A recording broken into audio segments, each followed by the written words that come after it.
buenas, bienvenidos al banquillo, gracias por seguir con nosotros. Hoy estaremos en vivo desde San Pedro Sula con la doctora María Elena Herrera. Es gerente del Centro de Rehabilitación Medicina Ocupacional en el Instituto Hondureño de Seguridad Social. Doctora, gracias por estar con nosotros. Hoy para hablar de ese trato que tienen ustedes a diario, porque su profesión como médico y su especialidad le obliga a tener contacto a diario con pacientes positivos de COVID. Buenas noches, gracias por estar con nosotros. Bienvenida al banquillo. Muy buenas noches, licenciado Rosendo. Gracias por la invitación.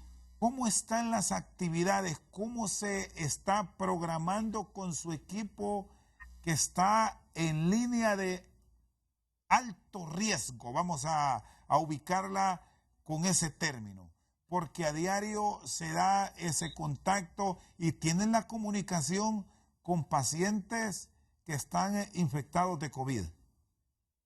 Sí, así es. A mediados del mes de abril comenzamos nosotros a atender a los pacientes que egresaban de la sala de cuidados intensivos. Ya cuando los colegas de intensivos tenían pues el paciente en condiciones estables, lo trasladan a la sala de rehabilitación dentro del hospital.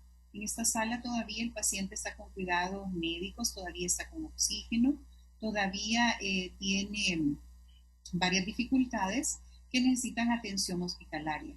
Allí comenzamos nosotros nuestra intervención y bueno, pues es parte de nuestro trabajo rehabilitar a todas aquellas personas que tienen secuelas ocasionadas por cualquier tipo de enfermedad y en este caso pues de la pandemia, que aunque es algo nuevo para todos, pero pues esa es nuestra profesión y nuestra vocación.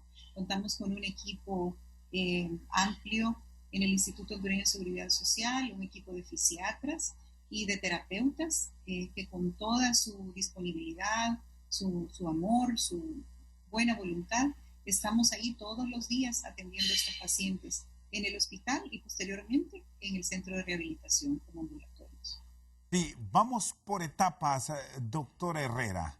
Pacientes que salen de la unidad de cuidados intensivos, que ya han pasado un proceso, un tratamiento duro y delicado al mismo tiempo. ¿Ustedes qué tipo de actividades y tratamiento al mismo tiempo realizan con ese paciente que sigue siendo positivo en una buena cantidad de casos de COVID?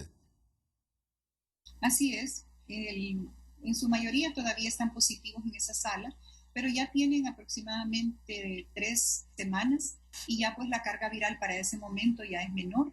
Ya asumimos que la mayoría de ellos tienen un nivel de anticuerpos bastante bueno. Sin embargo, igual debemos tomar todas las medidas de bioseguridad que el instituto nos proporciona. Inicialmente, pues nosotros hacemos una evaluación del paciente. El médico fisiatra valora la condición cardiopulmonar, musculoesquelética, la parte de deglución, la parte de nutrición y globalmente todos los aspectos de funcionalidad de estas personas. Y de acuerdo a la condición en que se encuentran, pues diseñamos un plan de tratamiento en el cual pues ya interviene también el terapeuta y hacemos trabajo, enseñarle de nuevo al paciente a respirar, irle logrando progresivamente sentarlo, lo cual a veces nos toma varios días, porque al comenzar ese proceso de sedestación, como le llamamos, el paciente desatura, es decir, baja su saturación de oxígeno. Entonces es con paciencia que hacemos todo este proceso hasta lograr sentarlo y con los días ponerlo de pie y luego caminar. Y luego pues ya después en estas condiciones podemos ingresarlo a casa. Pero sí es un trabajo este proceso normalmente ¿cuántos días le lleva? ¿Qué experiencias han tenido ahí? Porque va de casos a casos, como se puede encontrar una persona cuya recuperación es más acelerada que otras. Lógico, existen otros ciudadanos cuyo proceso es mucho más largo. Así es. Bueno, depende de la condición en que salen de la unidad de cuidados intensivos, como usted bien lo menciona, algunos de ellos evolucionan favorablemente y en un lapso de una semana ya los podemos regresar a casa. Sin embargo, hay otros que tardan un poquito más. Creo que el que hasta el momento más tiempo hemos tenido es 2 semanas y media en esta sala. ¿Y cuál es el caso más duro que le ha tocado enfrentar con su equipo ahí en la unidad de rehabilitación? No sé si decir post-COVID o durante el COVID. Pues ahí creo que todavía los llamamos COVID. Ya cuando llegan al centro de rehabilitación, que su PCR está negativa, y ya le llamamos nosotros post-COVID o secuelas COVID, ¿verdad? Bueno, mire, cada caso es muy particular porque tenemos personas, hemos tenido 2 casos de pacientes que ameritaron hacerles una traqueotomía para que pudiesen salir adelante, y estos pues fueron casos un poco complejos. Sin embargo, pues salieron bien y ya los tenemos ambos en el centro de rehabilitación. Luego hemos tenido otro paciente que lo logramos egresar en buena condición, sin embargo, pues se ha vuelto a hospitalizar. Y bueno, yo le puedo decir que cada caso es muy particular. ¿Cómo se están protegiendo, doctora? Usted es ideal que nos explique porque este es un virus que día a día vamos aprendiendo de él. Algunos especialistas han hablado que ya abril permitió para los científicos conocer más del COVID-19. Mayo se sigue conociendo mucho más. Con todo lo que se sabe hasta hoy, ¿ustedes cómo se están protegiendo? Le reitero, por aquello de que hay personas que han visto este virus incluso hasta como lepra. No quieren acercarse al paciente, incluso hasta ya cuando se reportan los fallecimientos, no quieren que los lleven al Campo Santo. Usted que trata a diario, que incluso habla con ellos, ¿cómo están las medidas de bioseguridad que implementan con el personal que atiende? Muy bien, el Seguro Social tiene diseñados sus niveles de acuerdo al grado de riesgo que se tiene en el momento de atención. Así están los niveles de bioseguridad. En la sala COVID, rehabilitación COVID, nosotros tenemos lo que se llama nivel 3. El nivel 3 de bioseguridad implica tener el overall, o lo que comúnmente conocemos como mono, las botitas, luego sobre el overall nos colocamos una bata impermeable, luego en la parte de la cara llevamos el gorro, llevamos una mascarilla N95, sobre la N95 una mascarilla quirúrgica, llevamos gafas y posteriormente una careta que nos cubre toda la cara por salpicaduras o aerosoles. Y llevamos doble par de guantes de vinil, de nitrilo. Este es el nivel de bioseguridad 3 que tenemos en el hospital. Ya en el centro de rehabilitación tenemos el nivel de protección 2, que básicamente es lo mismo, menos el overol y los lentes, ¿verdad? Luego, pues, estamos con todas las medidas de bioseguridad. Ahora, no solo es importante tener las medidas de bioseguridad, sino la forma correcta de utilizar el traje, la forma correcta de ponérselo y sobre todo la forma correcta de quitarse el traje, porque en el momento de quitarse el traje es cuando uno puede contaminarse, porque ya el traje, asumimos que las partes más exteriores vienen contaminadas. Entonces tenemos todo un procedimiento, los pasos detallados están colocados ahí en el sitio donde uno hace el desvestido, tenemos un espejo y luego hacemos el desvestido en parejas.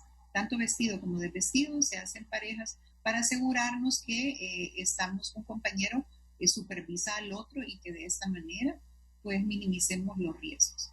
Ahora, una vez que ya tenemos estas medidas de bioseguridad, no hay ningún problema en acercarnos, tener contacto, hacer la terapia, saludarlos, estar cerca de ellos, porque realmente estas personas están atravesando o han atravesado una situación muy dura de aislamiento y se necesita esa parte humana, ese contacto humano.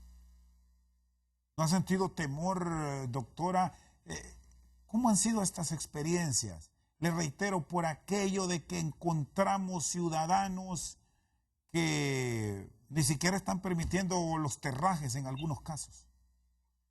Es normal el temor, ¿verdad? Como seres humanos, es normal que sintamos temor al pensar que vamos a infectarnos de una enfermedad, pues que puede como ser muy leve, pero también puede llevarlo a la muerte.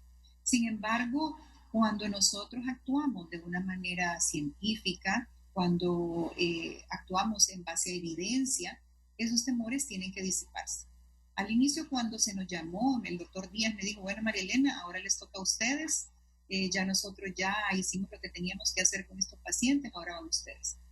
Pues yo recuerdo, bueno, para mí fue un impacto, sobre todo pensando en el equipo de trabajo que uno tiene. Somos ahí en el hospital alrededor de 26 personas que estamos atendiendo a estos pacientes. Entonces, ¿se imagina usted formar, entrenar a 26 personas, lidiar con los temores de cada uno, hacerles las prácticas de colocarse, quitarse el traje? Sin embargo, mire, es solamente al inicio, cuando ya uno entra y ve a los pacientes, uno inmediatamente está en su rol de profesional. Y allí lo que impera es la necesidad del paciente y lo que yo tengo que hacer por él. Y durante está el contacto con los pacientes COVID, es aislamiento total. Estamos hablando de cuántas horas diarias. Nosotros, el personal que atendemos a los pacientes. ¿Correcto? Bueno, mire, el personal que más tiempo permanece en la sala con el paciente es la enfermera. Los turnos de enfermería algunas veces son de 8 horas, otras veces son de 12 horas. Igual el personal, los médicos generales que permanecen en la sala están hasta 12 horas allí.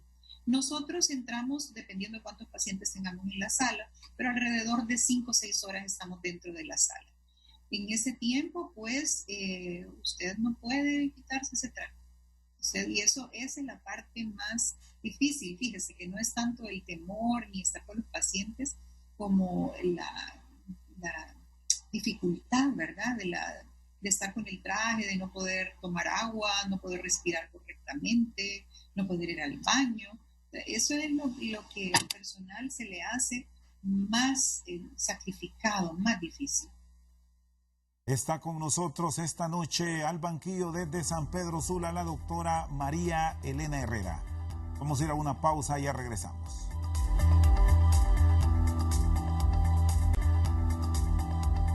Seguimos al banquillo con la doctora María Elena Herrera, gerente del Centro de Rehabilitación del Seguro Social. Doctora, hablábamos del nivel 3 y me exponía de procesos que realizan para ir reinsertando al paciente enfermo en las actividades normales. Además de enseñarle a sentar, de enseñarle cómo ir volviendo a respirar, ¿qué otro tipo de ejercicios y actividades deben realizar durante este proceso? Bueno, también tenemos que trabajar con el incremento de la tolerancia del paciente al ejercicio y el aumento de la fuerza muscular de ellos, mejorar su condición musculoesquelética, porque tienen estos pacientes de estar en cama aproximadamente 3 semanas. Entonces, como le mencionaba, es un proceso. Luego que en cama, por ejemplo, empezamos a trabajar con electroestimulación. Los músculos que están debilitados han perdido ellos mucha masa muscular, llamamos nosotros sarcopenia. Se pierde, no solo que se pierde peso a expensas de la grasa, que bueno fuera, sino que el paciente pierde masa muscular y esto hace que la resistencia de ellos a la actividad física también sea menor. Entonces esto, aunado al problema respiratorio, los hace a ellos estar en una condición de desacondicionamiento. Y pues trabajamos en eso, trabajamos en fortalecer el músculo, reacondicionarlo, y luego ya cuando logramos pues ponerlo de pie, ya ponerlo a dar sus pasos, a caminar, luego también enseñarle a él a trasladarse de la cama a una silla de ruedas, para poder ir al baño, para poder desplazarse fuera de la cama, todo este tipo de actividades. Normalmente, ¿cuánto tiempo tarda? ¿Qué experiencias tienen que ya salió de cuidados intensivos, situación grave y ya está nuevamente caminando? ¿Qué tiempo hay que esperar? Le decía más o menos un promedio de 1 a 2 semanas dentro del hospital. Las condiciones, nosotros tenemos criterios mínimos de egreso, entre esos criterios desde el punto de vista de rehabilitación, porque es bueno aclarar que en esta sala no solo está el equipo de rehabilitación, es todo un equipo médico, tenemos médico internista, tenemos médico general, tenemos enfermeras y nosotros el personal de rehabilitación. Criterios mínimos desde el punto de vista de rehabilitación es que el paciente ya pueda sentarse y comer, que ya esté tolerando la sedestación, bipedestación y marcha. Idealmente, que ya esté libre de oxígeno. Sin embargo, en algunas condiciones, los pacientes todavía van a casa con el oxígeno. Y vamos por parte, doctora. ¿Qué tipo de alimentos son los primeros que suministran ustedes o sugieren para ir fortaleciendo el sistema inmunológico de este paciente que viene de cuidados intensivos? Bueno, también es bueno mencionar que la nutricionista, la licenciada en nutrición, ella entra a esta sala y hace una valoración del estado nutricional del paciente. Esto aunado a la valoración de la parte de deglución que hacemos nosotros como fisiatras, es lo que nos indica qué tipo de dieta y qué consistencia. Generalmente es una dieta rica en proteínas, en calorías, de acuerdo a la medición que se le hace al paciente, y la consistencia dependerá. Si el paciente tiene problema, digamos que todavía cuando él traga, tose, se atora con la comida, entonces debemos darle una consistencia blanda, tipo puré. Pero en la medida en que él va avanzando, y esto sí es rápido, el incremento en la consistencia de la comida está ocurriendo en los primeros días y generalmente ya el paciente come una consistencia normal.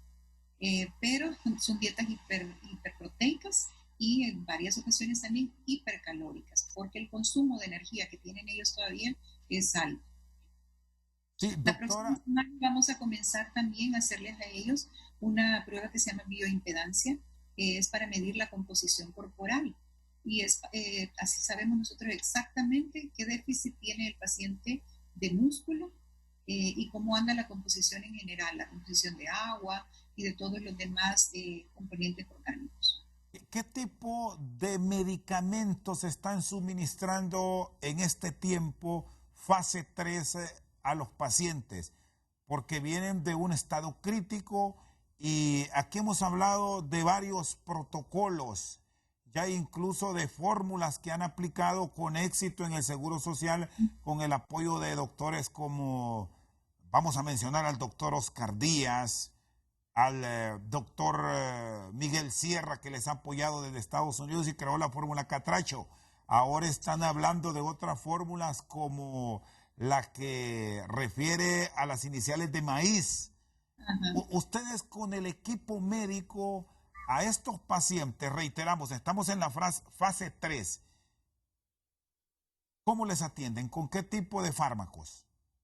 Bueno, aquí lo que hacemos básicamente es completar los esquemas de tratamiento que ellos traen de la UCI, ¿verdad? Si todavía están con tratamiento antiinflamatorio para este momento, pues lo continúan. Igual, si todavía tienen algún antibiótico, continúan. Y básicamente los medicamentos que quedan para largo plazo es los anticoagulantes. Eso sí, el paciente cuando egresa debe llevar sus anticoagulantes. En el último protocolo creo que los médicos internistas lo han puesto para 3 meses, porque todavía las pruebas de laboratorio de hipercoagulabilidad todavía cuando se egresan ellos en algunos casos están altas, lo cual quiere decir que en casa el paciente, aunque ya salió de su etapa crítica, puede hacer también todavía fenómenos trombóticos y complicarse. ¿Les ha tocado o han tenido ya experiencias que pacientes que salieron de etapa crítica a la fase donde ustedes los atienden volvieron a UCI o eso no se ha presentado hasta ahora? Tenemos un paciente que ha reingresado, no a la unidad de cuidados intensivos, ¿verdad? Pero todavía salió positivo y reingresó por dificultad respiratoria, pero bueno, esperamos que ya está evolucionando bien, ¿verdad?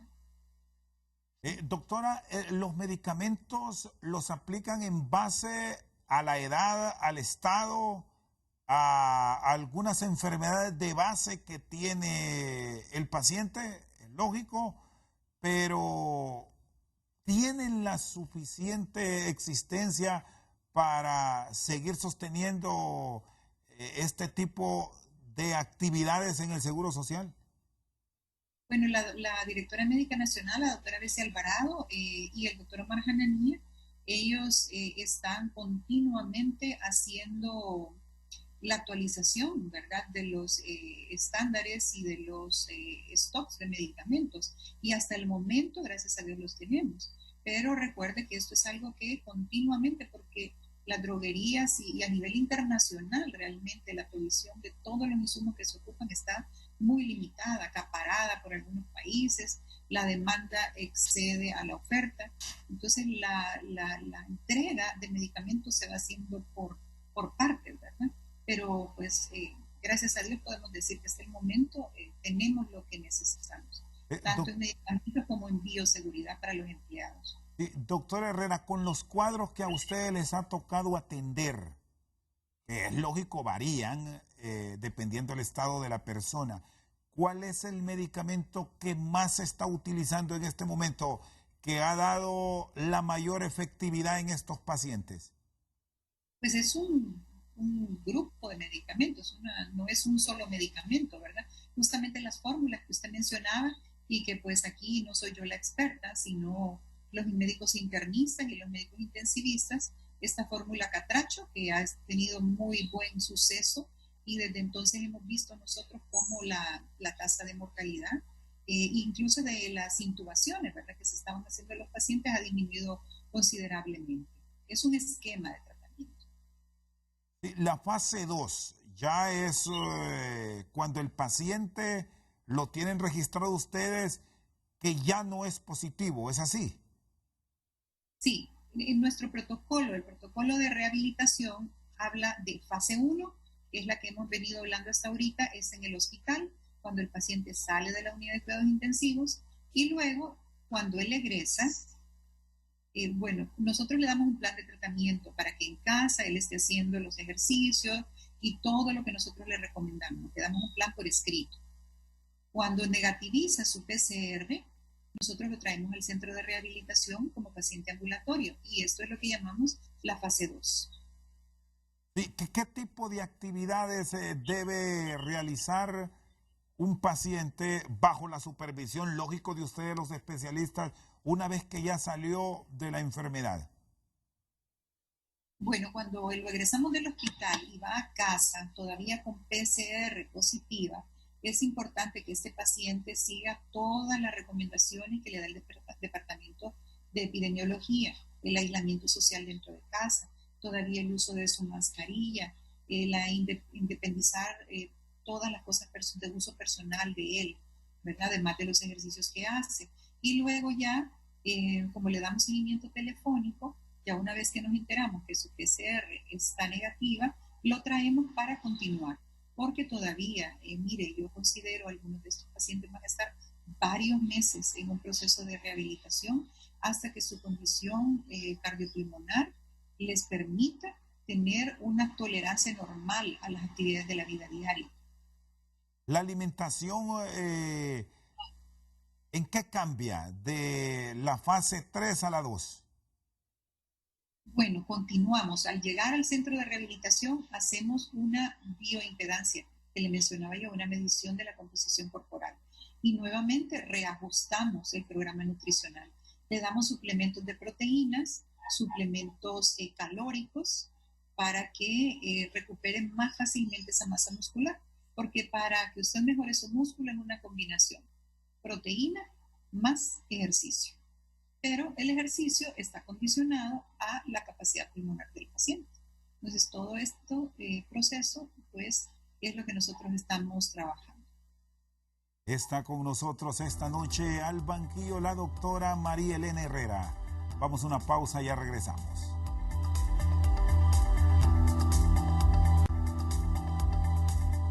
Seguimos esta noche al banquillo con la doctora María Elena Herrera.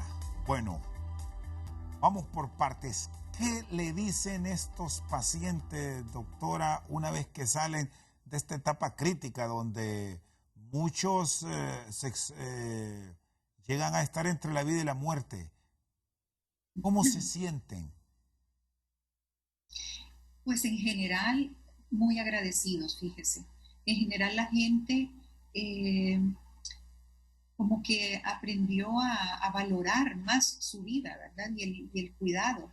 Y a valorar lo que el personal de salud ha estado dándoles por tanto tiempo, porque la gente sabe que el personal de salud que los está atendiendo se puede contagiar, al igual que se contagió su familia u otros compañeros alrededor de él, ¿verdad? Entonces, yo la actitud mayor que he visto en ellos es el agradecimiento. Agradecimiento a Dios por darles otra oportunidad de vivir.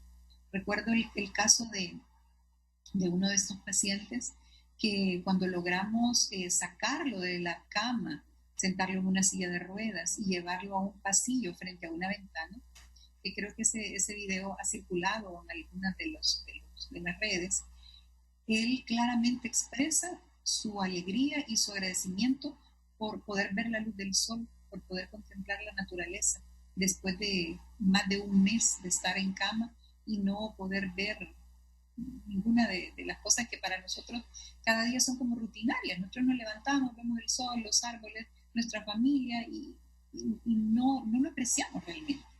Pero cuando hemos estado al borde de la muerte y hemos estado únicamente pues de cara a cara con el Creador, pues ahí es donde nos damos cuenta del valor de la vida y del valor de todo lo que Dios nos da.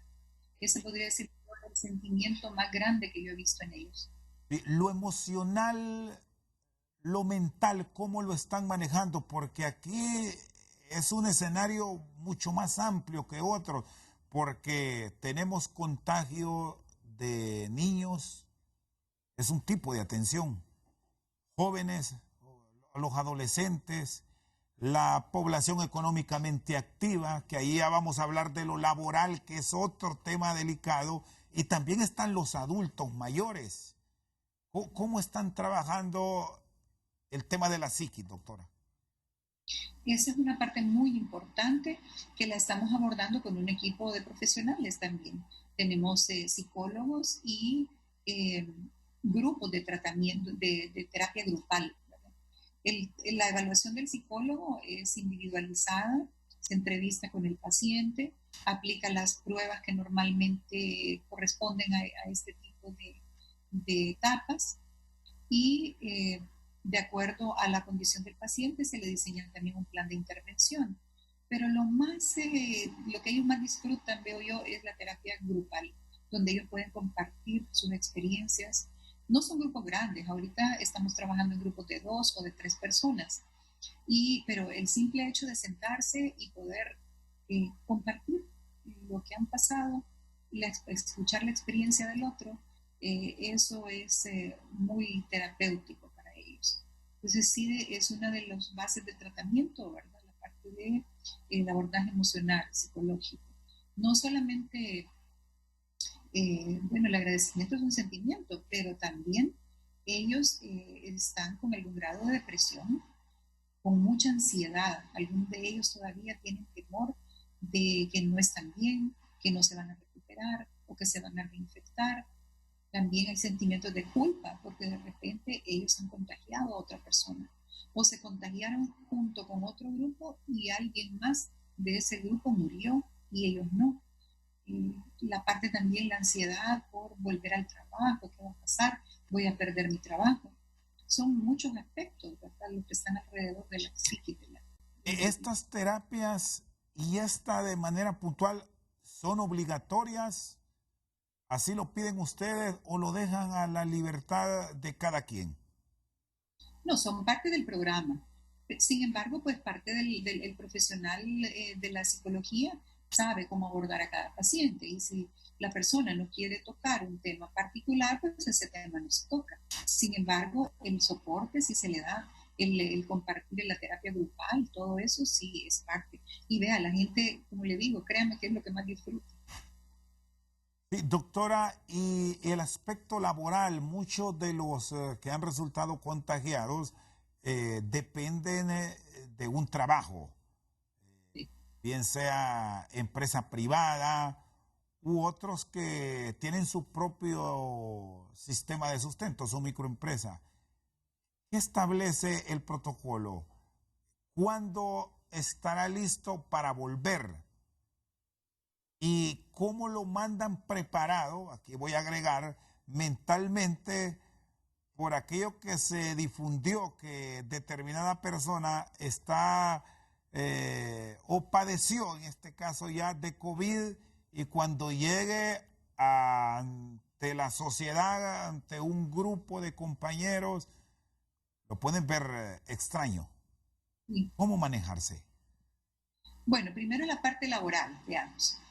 Nosotros en el centro de rehabilitación normalmente tenemos un equipo de reinserción laboral, que está integrado por un médico especialista en medicina del trabajo y dos trabajadoras sociales.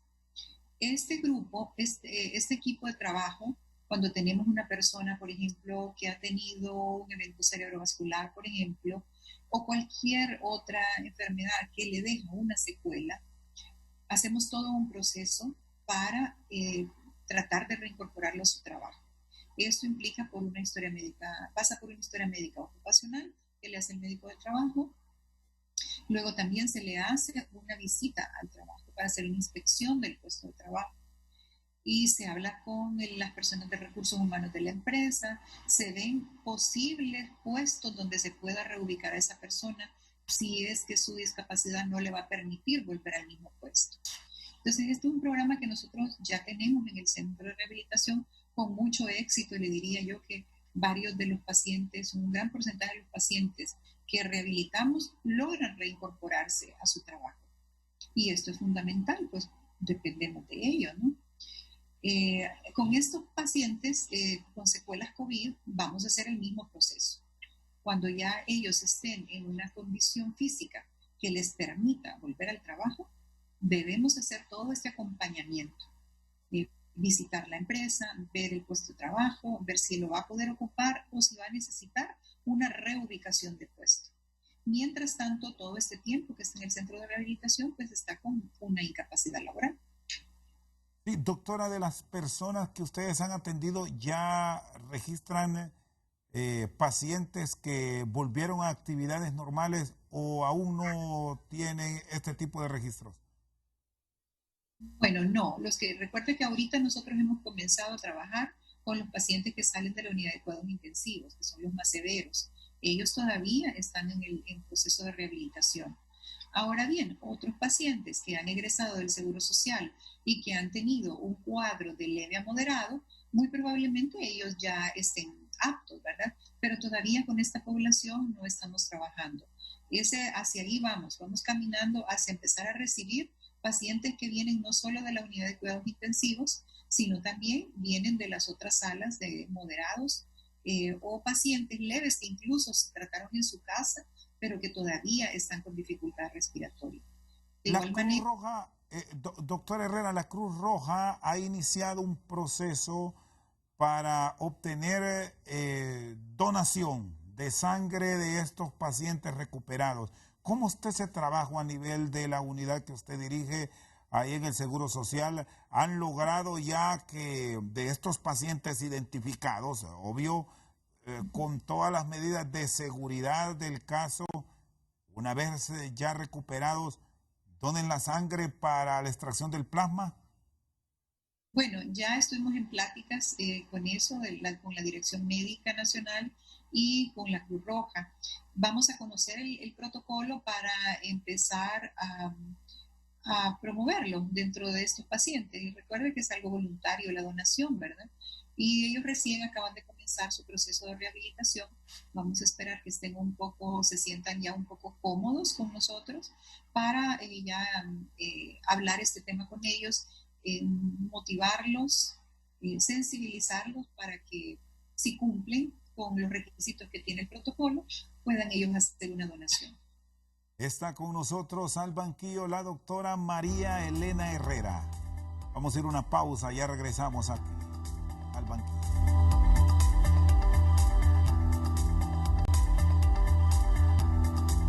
Seguimos al banquillo esta noche con la doctora María Elena Herrera. Doctora, los pacientes podrían quedar con secuelas hasta delicadas, ya una vez recuperados. Sí, claro que sí. Puede, dependiendo de la severidad de la afección del pulmón, pueden quedar con secuelas pulmonares.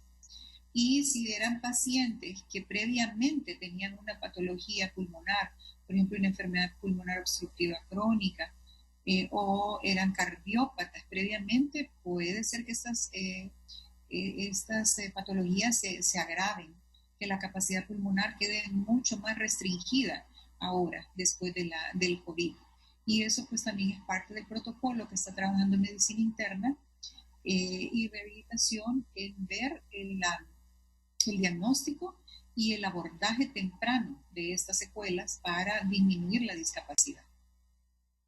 Doctora, hoy en San Pedro Sula, y debemos decir, lastimosamente hemos transmitido hechos dolorosos, pero este nos reviste una parte, porque se trata de una población altamente vulnerable, adultos mayores, muchos contagios en el asilo perpetuo socorro, 16 personas mayores, 7 particulares, 3 fallecidos por COVID.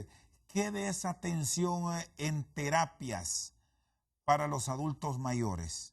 Porque no necesariamente pacientes positivos de COVID van a llegar a la unidad que usted maneja u otras unidades en hospitales públicos. Hay terapias que perfectamente las pueden desarrollar de manera puntual en los hogares. Cuando se tiene un paciente positivo y está en el hogar, usted como especialista, ¿qué recomienda?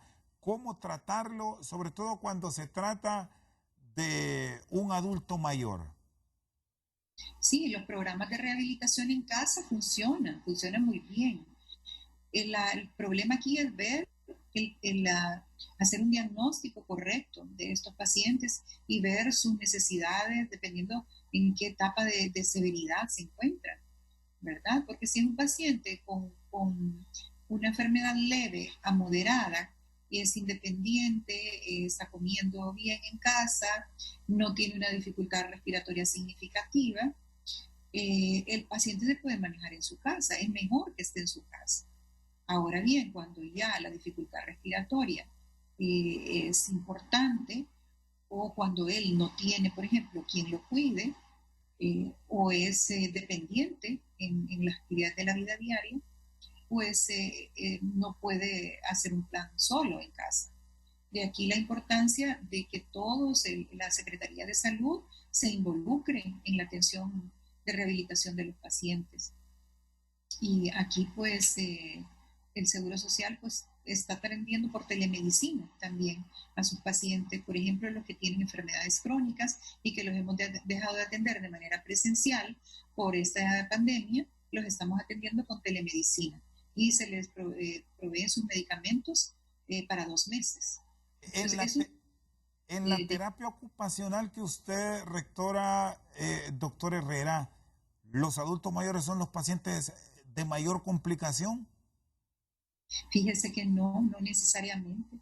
Tenemos como un rango de edades, lo que estamos atendiendo ahorita, que va de los 30 y fracción, póngale 35, hasta 72 años.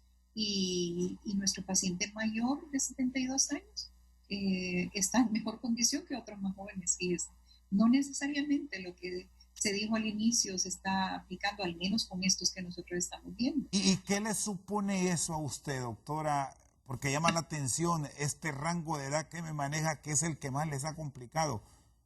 ¿Qué dicen los análisis? ¿Producto de qué? Bueno, algunas casos son comorbilidades, ¿sí? Han tenido ya, ellos son hipertensos, son diabéticos u obesos. Ya sabemos que esos pacientes, independientemente de la edad, van a tener riesgo de mayor severidad. Pero también algunos de estos casos, recuerden que fueron los primeros que se trataron cuando no estábamos con el esquema de tratamiento catracho, y estos estuvieron intubados y estuvieron bastante tiempo con el tubo, hicieron infecciones agregadas, y esto vino a complicar sus cuadros. Esperemos que de aquí para allá vamos a poder nosotros hacer ese corte desde cuando se comenzó este otro esquema de tratamiento hacia adelante, y analizar con un poco más de fineza la razón por la cual unos evolucionan mejor que otros. ¿Y qué experiencia tiene con niños? Porque esa es otra franja que ha llamado la atención, que estamos registrando mucho contagio en el país. ¿Qué referencia tenemos del seguro en San Pedro? Bien, en rehabilitación aún no nos ha llegado ningún niño, ¿no? Vamos a ver, le contaré en nuestra próxima entrevista, cuando ya estemos con los chiquitos, a ver cómo nos va. Primero Dios, que bien. Los niños en general son muy nobles, ¿verdad? Y esperemos que van a evolucionar bien. Pero le contaré esa experiencia en la próxima. ¿Y cómo está la institución en sí? Porque hemos hablado de estas terapias ocupacionales, básicamente tema COVID, pero somos un pueblo enfermo que tiene múltiples patologías que ustedes atienden. Ya me habló que a través de telemedicina están atendiendo casos puntuales, pero habrá también casos delicados que comenzarán a atenderlos personalmente, de manera presencial. ¿Cómo se están ordenando para evitar también el contagio? Porque se genera mucho temor por la transmisibilidad del COVID, doctora Herrera. Mire, este es el reto más grande que tenemos las instituciones en salud. Es organizarnos, reinventarnos al interior de nuestras instituciones para poder dar atención tanto al paciente COVID o secuelas COVID y el paciente no COVID. Como le digo, esto es un reto porque esto va desde individualizar espacios, ¿verdad? O organizar la atención unos días para paciente COVID, por lo menos en rehabilitación. Unos días paciente COVID, otros días paciente no COVID. Pero luego también hay otros factores, ¿verdad? La bioseguridad. No podemos hacer venir al centro todos los pacientes que antes recibíamos. Si antes atendíamos en una mañana 250, ahora vamos a poder atender una cantidad mucho menor por el distanciamiento que debe haber entre cada uno. También es el tema del transporte. La mayoría de nuestros pacientes utilizan transporte público para desplazarse. Luego están también las medidas de aislamiento del gobierno, por cómo va a circular la gente. Entonces, todo esto contribuye para que hoy se debe incluir en el plan que estamos haciendo. Pero sí, a un corto plazo tenemos que ir habilitando, ya se está trabajando en los planes de habilitación de las consultas externas por prioridades.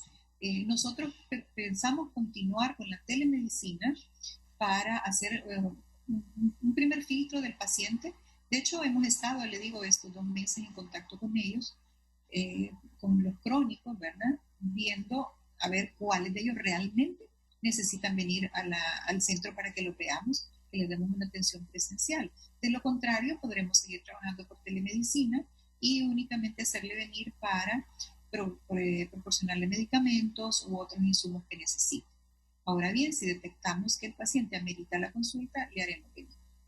Esto es fácil decirlo con los crónicos, no así con los pacientes agudos, con los pacientes que no conocemos, que no tenemos una referencia ni un número de teléfono.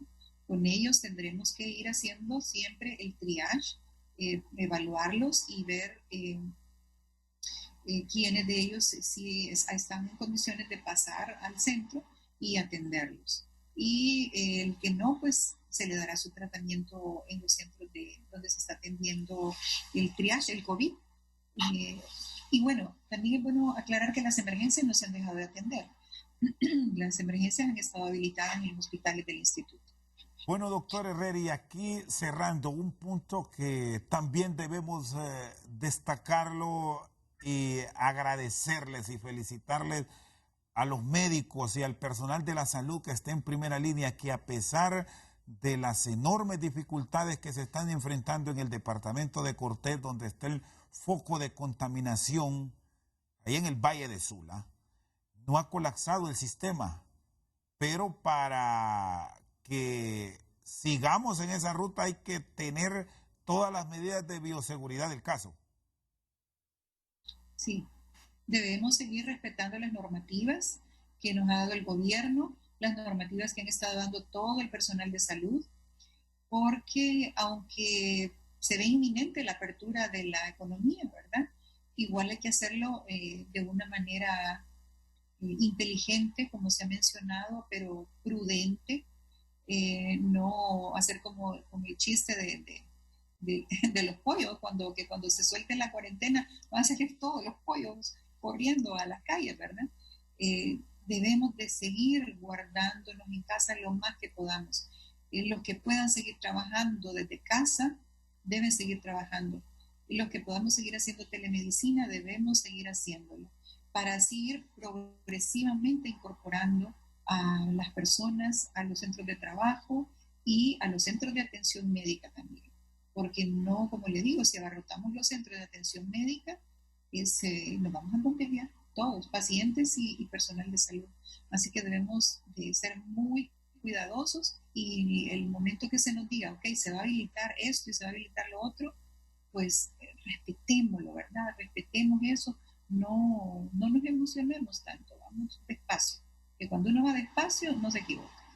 Muy bien, gracias doctora. Le agradezco que nos haya acompañado esta noche la doctora María Elena Herrera, gerente del Centro Especializado de Medicina Física y Rehabilitación del Instituto Hondureño de Seguridad Social en San Pedro Sula. Y como sana recomendación, doctor, usted lo conoce muy bien, mucho más que nosotros, usamos la mascarilla para protegernos, Así es. para proteger a quienes por esas circunstancias nos encontramos con ellos. Es nuestro escudo. Doctora, muchas gracias por habernos acompañado al banquillo. Feliz noche. Y lavarse las manos también. Muy bien, perfecto, doctora. Gracias. A usted, muchas gracias. La doctora María Elena Herrera esta noche con nosotros al banquillo. Por su sintonía, muchas gracias.